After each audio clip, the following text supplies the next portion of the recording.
Clancy laid in bed, wondering why everything hurt. His father had sent him to his uncle's house as it was a cleaner environment. After all, sometimes a witchlet's first time being sick sometimes could be extremely exhausting and lasted longer than other witches their age. It's just the common mold. And besides, you love your uncle's home, right? Clancy did. His uncles that lived in the woods, semi-secluded unless it was important family gatherings, example weddings, birthdays, graduations, were incredibly fun people. And his siblings had been sent there before when they needed a safer and cleaner environment when they had gotten the common mold. I do love them, Dad. Then lay back down, honey. Your mom is laying down some blankets for you in the carriage. Clancy would have sighed at his father's words, cutting off his own, but he didn't have the strength to do that. Instead, he just lowered himself back into his bed and curled up. Everything hurt. Bowls were in sloppy piles, cups of tea in varying degrees of old and molding. Some food, even untouched after eating, became unbearably painful. Like water, he refused. But the pain from water was different. Food had become hard to chew due to his achy bones and swallowing due to dehydration. Water was far different. It didn't matter if it had been turned into tea, soup, coffee, juice. Fear just filled him and his throat would lock up. For a while, his parents had gotten him to stay hydrated with jello and stews, but even then, just the texture would send him into a panic attack. Something is wrong with Clancy. No, there isn't. It is just the common mold. His dad knew something was wrong, but he didn't know exactly what. It was the first common mold. Or at least, they thought it was.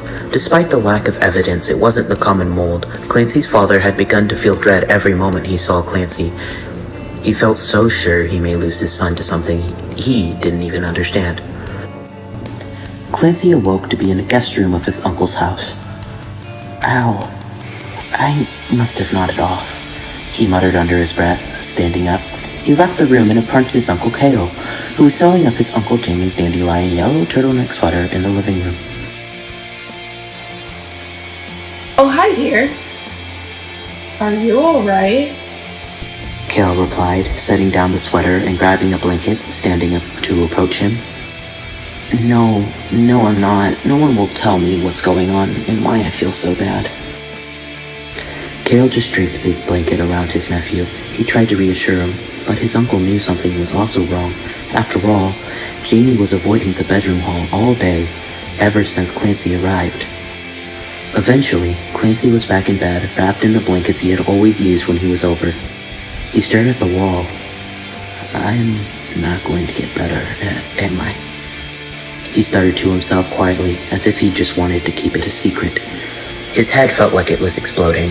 He felt the sickening familiar wet drip from his nose, staining his hair and matting it while it soaked into his pillow. As the blood dripped down Clancy's face, he stared at the wall, not even blinking for the last time as he slowly lost his vision. The last thought that would ever play in his head was the conversation he could overhear. Kail, something is wrong with Clancy. It's not... I smell nothing but death on him. That was the only part of the conversation that Clancy would ever get to hear, and the last thing he would ever get to hear.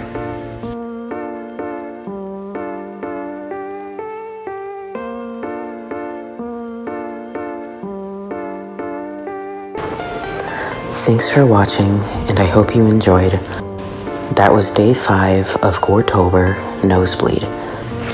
If you want more goretober, plus my The Owl Is Gone AU, please like and subscribe. And if you are on TikTok, like and follow.